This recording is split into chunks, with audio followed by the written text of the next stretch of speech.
Nasıl buldun? Enteresan. Bunu yapamayan işte ne kafa var? Tabii tabii. Bunu yapamayan bunu doğuran ana yara. Evet.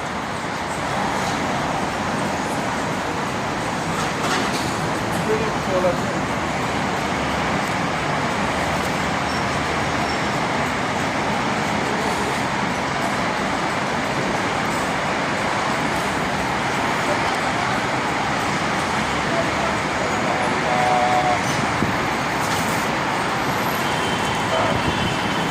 Üşüdün mü amca? Hani bu yolları, bu şeyleri yapan da mühendis. Tabii tabii. Bu da bir kafa. Tabii tabii. Var yani bir ülkede insan var. Var var tabii. Ama- Kafa var. Ama ne var? Kafa var, vicdan yok.